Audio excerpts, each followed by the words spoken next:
अस्सलाम वालेकुम स्टूडेंट्स। उम्मीद करती हूँ कि आप सभी स्टूडेंट्स खैर आफियत से होंगे। आज हमने लेक्चर नंबर 10 डिस्कस करना है। लेक्चर नंबर 10 में हम प्रॉब्लम नंबर 9 को डिस्कस करने लगे हैं। इससे प्रीवियस मैंने आपको लीनियर इंडिपेंडेंस वाला टॉपिक करवाया है और उसकी जो वो प्रॉब्लम नंबर 8 है वो भी हमने की हुई है। अब ये भी उस टॉपिक से ही रिलेटेड है, लीनियर इंडिपेंडेंट और इंडिपेंडेंट वाले टॉपिक से रिलेटेड। उसकी थ्योरी आपने जो है वो पढ़ लेनी है, उसका लेक्चर आपने ले लेना है पहले, देन आपने ये क्वेश्चन जो है इसको समझना है। और इसके अलावा आप चैनल को सब्सक्राइब कर दें, मस्ट है। ओके, तो सबसे पहले हमें देखें क्या गिवन है। कहता है show that y1 equals to e exponent की power x sine x and y2 x equals to exponent की power x cos x are two linearly independent solutions of the differential equation. ये एक differential equation given है, हमने show करवाना है कि y1 और y2 जो है वो दो लीनियरली इंडिपेंडेंट सॉल्यूशन है इस डिफरेंशियल इक्वेशन के। अब जिन स्टूडेंट्स ने तो प्रीवियस लेक्चर लिए हुए हैं उनके लिए तो ये क्वेश्चन सोल्व करना बहुत इजी है, बिकॉज मैं प्रीवियस लेक्चर में बता चुकी हूँ कि लीनियर इंडिपेंडेंस कब होता है और डिपेंडेंट्स कब होता है, लीनियरली डिपेंडेंट और इंडिपेंडेंट कब आते हैं।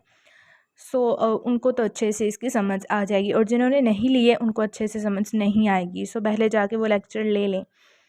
सबसे पहले हम इसका सोल्यूशन देखते हैं। हमने क्या किया, ये जो डिफरेंशियल इक्वेशन गिवन है इसको एज इट इज़ लिख दिया। अगर मैं आपको इस क्वेश्चन का थोड़ा सा ओवरव्यू दूं तो हमने सिंपल क्या करना है कि ये डिफरेंशियल इक्वेशन हमें गिवन है, y1 की वैल्यू जो है वो भी गिवन है, y2 की वैल्यू भी गिवन है। सबसे पहले हमने जो y1 है उसका हमने डेरिवेटिव ले लिया है। मतलब कितने टाइम डेरिवेटिव लेना है, अब यहाँ से हम देखेंगे जो हमें डिफरेंशियल इक्वेशन गिवन होगी उससे पता चलेगा कि जो y1 है या फिर y2 है या y3 भी हो सकता है, उनका कितने टाइम डेरिवेटिव हमने लेना है। यहाँ पे कितने टाइम डेरिवेटिव है, y का डबल डेरिवेटिव भी है और y का 1 टाइम डेरिवेटिव भी है। इसका मतलब कि y को हम 2 टाइम्स डिफ्रेंशिएट कर देंगे।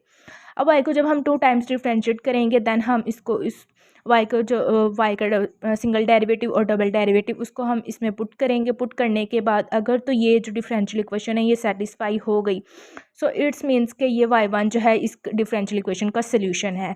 अब सेटिस्फाई कैसे होगी कि इसकी जो लेफ्ट हैंड साइड और राइट हैंड साइड इक्वल होगी, मीन्स ये जो साइड है ये भी 0 के इक्वल होगी और ये तो 0 ही है। अगर तो ऐसा हो जाता है तो फिर बोल देंगे कि y1 जो है वो इस डिफरेंशियल इक्वेशन का सोल्यूशन है। और सिमिलरली y2 को भी ऐसे करेंगे, y2 को भी पुट करेंगे यहाँ पर इसमें, तो देन बोलेंगे कि y2 जो है वो भी इसका सोल्यूशन है। चलें स्टार्ट करते हैं। सबसे पहले हमने ये डिफरेंशियल इक्वेशन को एज इट इज़ लिख दिया, इक्वेशन नंबर 1 आ गई।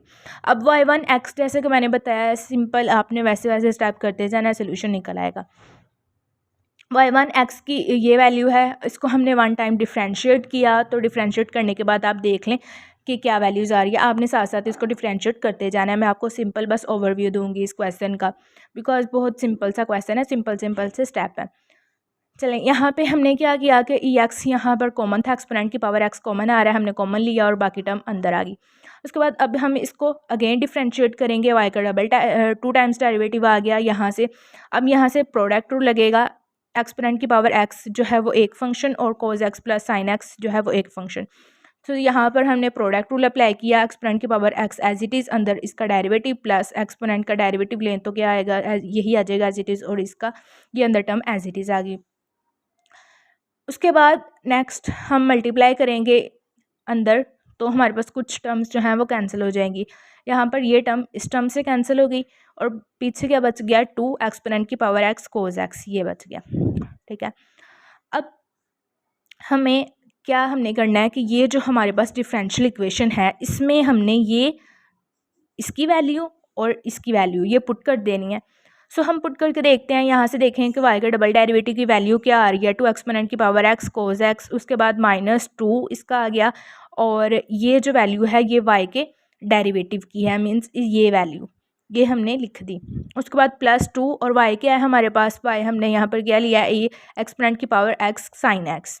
सो ये लिख लिया। लिखने के बाद यहाँ पर ये सारी टर्म्स अंदर मल्टीप्लाई होंगी। मल्टीप्लाई करने के बाद आप देखेंगे सारी के सारी टर्म्स कैंसिल हो जाती हैं। इट्स मीन्स के 0 इक्वल्स टू 0, ये इक्वेशन क्या हो गई, सेटिस्फाई होगी, ये डिफरेंशियल इक्वेशन सेटिस्फाई हो गई। इट्स मीन्स के डैट कि y1 जो है वो सोल्यूशन है इस डिफरेंशियल इक्वेशन का। सिमिलरली देखें लिखा हुआ है showing that y1 is solution of differential equation 1। Okay, similarly हमने शो करना है कि जो y2 है वो भी इसका सोल्यूशन है। क्या करना है, y2 का आपने जो है वो वन टाइम डेरिवेटिव लेना है देन आपने सेकंड टाइम इसका डेरिवेटिव लेना है। लेने के बाद आपने इसमें पुट कर देना है। पुट करने के बाद ये अगेन सेटिस्फाई हो जाएगी, 0 इक्वल्स टू 0 आ जाएगा। इसमें आपने ये खुद करना है पार्ट, ठीक है। सिमिलरली यही मेथड है, बिल्कुल सेम, कुछ भी डिफरेंट नहीं है। जस्ट क्या है, यहाँ पर y2 में cos x यूज़ हुआ है और यहाँ पे sin x है। अब इतना तो हो गया कि जो y1 और y2 हैं वो सोल्यूशन है इस डिफरेंशियल इक्वेशन के। क्वेश्चन में बोला गया था कि दो लीनियरली इंडिपेंडेंट सोल्यूशन है। अब शो करना है कि ये दोनों लीनियरली इंडिपेंडेंट हैं, मींस y1 और y2 लीनियरली इंडिपेंडेंट है। सो ये हम देखते हैं। चलें, ये जो मैंने आपको बताया कि y2 को हम कैसे बताएंगे कि ये भी सोल्यूशन डिफरेंशियल इक्वेशन का, ये सारा उसका प्रोसीजर हुआ है, मेथड किया हुआ है, आपने यहाँ से देख लेना है। अच्छा जी, अब कहता है नो रॉन्स्कियन इज़ गिवन। रॉन्स्कियन हमें गिवन है। यहाँ पर y1 की वैल्यू क्या है वो पुट करेंगे, y2 की वैल्यू पुट करेंगे, y1 के डेरिवेटिव की, y2 के डेरिवेटिव की। पुट करने के बाद यहाँ पर हम क्या करेंगे, हम इसको सोल्व कर लेंगे। सोल्व करने के बाद देखिएगा तो ये सारी टर्म्स जो हैं वो कैंसिल हो जाए। कुछ टर्म्स सॉरी सारी नहीं होगी, ये और ये टर्म कैंसिल होगी, बाकी ये चीज़ हमारे पास पीछे बच गई। अब ये जो इसका जो डिटर्मिनेंट हमने लिया है, जो रॉन्स्कियन है वो 0 के इक्वल नहीं आ रहा। अगर तो हमारे पास रॉन्स्कियन 0 के इक्वल नहीं आ रहा देन इसका क्या मतलब है कि जो रॉन्स्कियन है वो नॉन ज़ीरो है और y1 और y2 जो है वो दो लीनियरली इंडिपेंडेंट सोल्यूशन है डिफरेंशियल इक्वेशन 1 के। ओके, तो हमने ये जो क्वेश्चन में गिवन था, क्वेश्चन में क्या गिवन था कि हमने शो करना था y1 y2 दो लीनियरली इंडिपेंडेंट सोल्यूशन है इस डिफरेंशियल इक्वेशन के। ये चीज़ हमने प्रूव कर दी है, ठीक है। आपको इसमें से किसी भी पॉइंट की समझ नहीं आई तो आप मुझसे पूछ सकते हैं। अगर मैं आपको सिंपल फिर एक ओवरव्यू दे दूं तो क्या करना है, y1 को 2 टाइम डेरिवेटिव इसका लेना है। 2 टाइम डेरिवेटिव लेने के बाद इस इक्वेशन में पुट करना है। Left hand side right hand side equal हो जाएगी तो बोल देंगे कि ये y1 इसका सोल्यूशन है। सिमिलरली y2 को भी ऐसे ही करेंगे। देन हमने शो करना है कि ये लीनियरली इंडिपेंडेंट है। तो हमने रॉन्स्कियन का मेथड्स पहले पढ़ा हुआ है, प्रीवियस जो लेक्चर है उसमें भी बताया हुआ है। तो आपने रॉन्स्कियन वाला मेथड अप्लाई करना है और फिर जो डिटर्मिनेंट है रॉन्स्कियन जो है वो नॉन ज़ीरो आएगा तो बोल देंगे कि ये लीनियरली इंडिपेंडेंट है। ओके स्टूडेंट्स, सो आज के लेक्चर में कोई भी चीज़ अगर आपको समझ नहीं आई किसी तो आप अपना जो क्वेश्चन है वो कमेंट बॉक्स में डाल दें। इंशाल्लाह आपको उसका जो आंसर है वो ज़रूर मिलेगा। और नेक्स्ट हम लेक्चर नंबर 11 को डिस्कस करेंगे। लेक्चर नंबर 10 हमने कंप्लीट कर लिया है। सो अल्लाह हाफिज़ स्टूडेंट्स।